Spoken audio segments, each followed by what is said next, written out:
Welcome to the 8 essential steps to finding and keeping the best staff.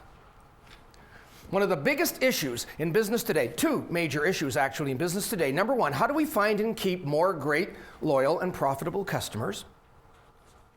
And number 2, how do we find and keep great, loyal staff? 2 biggest problems in every company. And here today we're talking about how to find and keep great staff. And apparently that's not easy to do because every client that I work with keeps telling me this: you can't get good help anymore. Have you ever said that under your breath? Can't get good help anymore. How many of you have ever had a job earlier in life when you quit, you walked out the door. You said, I've had enough.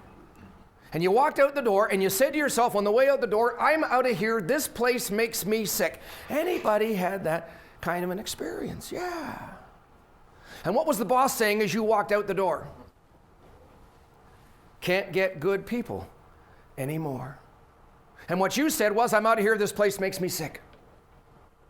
And now that we are the owners of businesses and the managers of businesses, the whole thing is flip-flopped, and as our people are walking out the door, are we saying you can't get good people anymore? And the question is, what are they saying?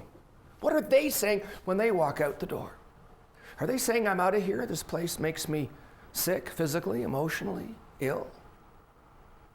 Because when I talk to good people, you know what they tell me? We have trouble finding good companies to work for anymore. Now that's just a little different twist on it, isn't it?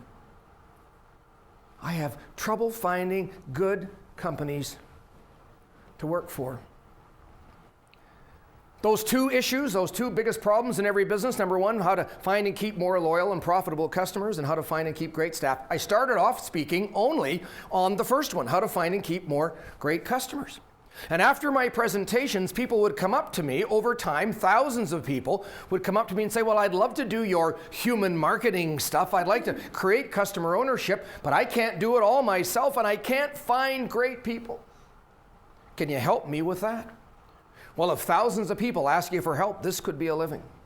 So over time, I started developing some thoughts about, some research on what it takes to find and keep great people. But when people came up to me and said, well, can you help me find great people? My first question to them was, tell me exactly what your service mission is in your business and what your vision is, what you're trying to create and become in your business, what you're trying to do right now, what you're trying to become in the future. Tell me that and I'll help you find people to make that happen. Well, that was kind of a trick response on my part, wasn't it?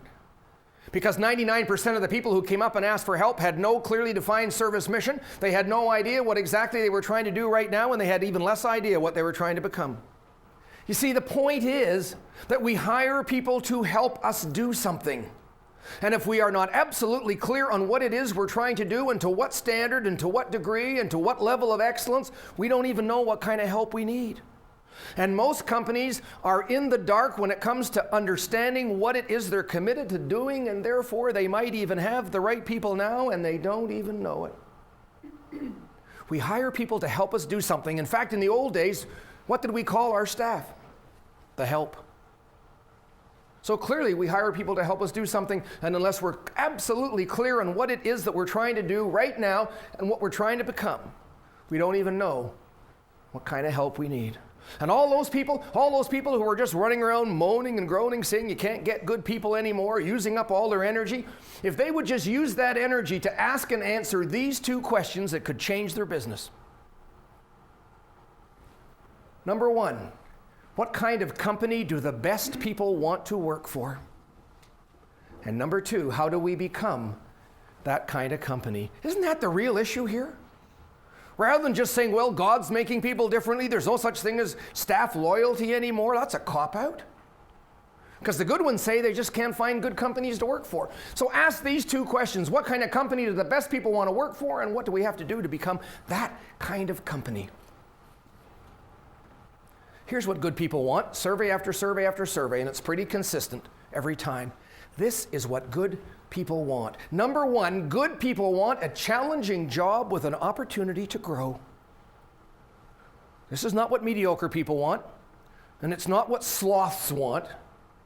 Not what lazy people want. This is what good people want. And let's make that distinction clear. They want a challenging job with an opportunity to grow. They want clear, honest, and consistent communication.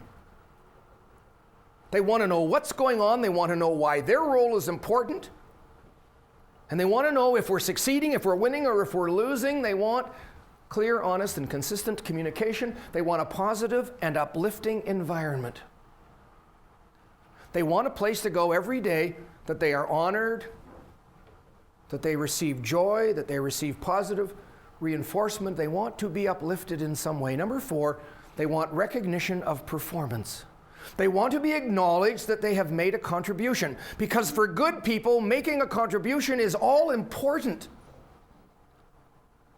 And if they never hear a thank you, if they never hear any kind of recognition, they'll leave, because they'll believe they don't make a difference because nobody ever said they did. And number 5, good people want money. And you know, it's mostly in that order for good people. Because good people know that if they have a challenging job with an opportunity to grow, the money will grow too, and they're not in it for the short term.